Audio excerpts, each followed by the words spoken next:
طالبان کے سربراہ ملا ہبت اللہ کہاں ہیں؟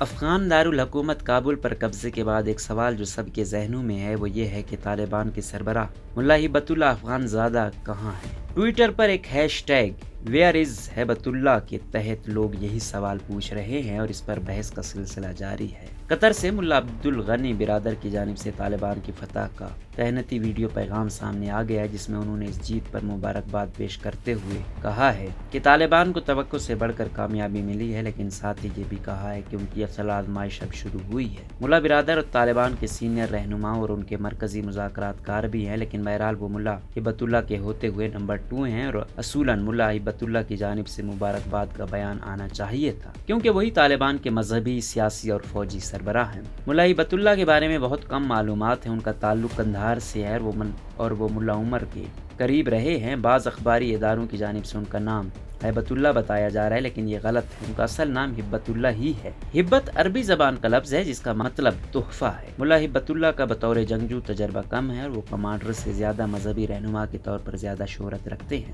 جن کی وجہ شہرت یہی تھی کہ وہ فتویٰ جاری کر کے طالبان کی کارروائیوں کا جواز فراہم کیا کرتے تھے۔ ان کی عمر کے بارے میں بھی یہی صحیح اطلاعات نہیں ہے اور ان کی عمر اندازاً 60 سال کے قریب بتائی جاتی ہے۔ ملا ہبت اللہ 2016 میں ملا منصور کے ایک امریکی ڈرون حملے میں ہلاک ہونے کے بعد طالبان کے امیر مقرر ہوئے تھے۔ اطلاعات کے مطابق ملا منصور نے انہیں اپنی وصیت میں اپنے بعد طالبان کا امیر مقرر کیا تھا۔ چونکہ طالبان کے رہنما ہمیشہ امریکی نشانے پر ہوتے ہیں، اس لیے ملا ہبت اللہ نے اپنے آپ کو پس پردہ رکھا ہوا ہے اور غالباً اسی خدشے کے پیش نظر وہ ابھی تک منظر عام پر نہیں آئے۔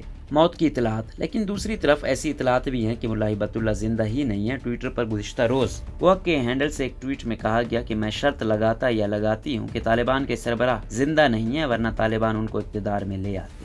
اس سال فروری میں افغان میڈیا میں خبر آئی تھی کہ ملا ہبت اللہ پاکستان کے صوبہ بلوچستان میں ایک بم دھماکے میں مارے گئے ہیں۔ اس صبح اخبار نے کہا تھا کہ ملا ہبت اللہ اپریل 2020 کو کوئٹہ میں اپنے 2 سینئر ساتھیوں سمیت مارے گئے ہیں، تاہم طالبان نے اس خبر کو بے بنیاد قرار دے کر اس کی تردید کر دی تھی۔ اخبار نے دعویٰ کیا تھا کہ چند ماہ قبل کوئٹہ شہر کے مضافات میں افغان طالبان کے ایک رہنما حافظ عبد المجید کے گھر پر ہونے والے ایک مبینہ دھماکے میں ملا ہبت اللہ افغان زادہ اپنے 2 ساتھیوں حافظ عبد المجید اور ملا متی اللہ سمیت ہلاک ہو گئے ہیں، جبکہ ان کے ایک اور ساتھی حافظ عبد المجید نے 2-3 دن بعد دم توڑا۔ اس کے بعد جون 2020 میں یہ خبریں بھی چلی تھی کہ ملا ہبت اللہ کورونا وائرس کے باعث ہلاک ہو گئے ہیں۔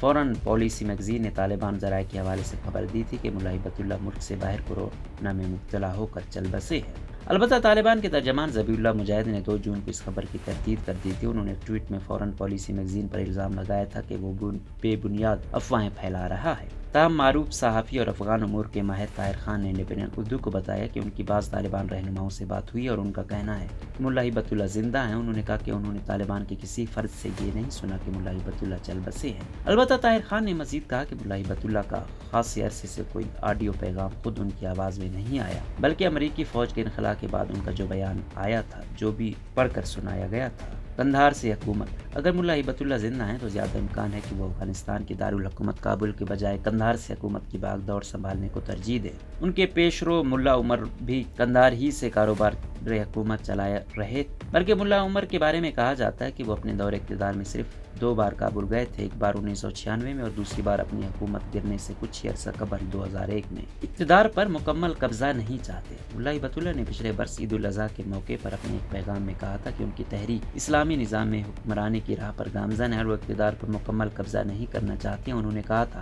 ہمارا جہاد قبضے کو ختم کرنے اور ایک خالص اسلامی نظام کے قیام کے لیے رہا ہے، اور ہم اپنی مجاہد اور ناراض قوم کو یقین دلاتے ہیں کہ ان پر ظلم نہیں کیا جائے گا۔ ہمارا واضح پیغام یہ ہے کہ ہم اقتدار کی اجارہ داری نہیں چاہتے۔ افغانستان میں تمام نسلی گروہوں کو ایک دوسرے کی ضرورت ہے۔ اسلامی نظام کا فروغ، آزادی اور طاقت کا انحصار افغان اتحاد پر ہے۔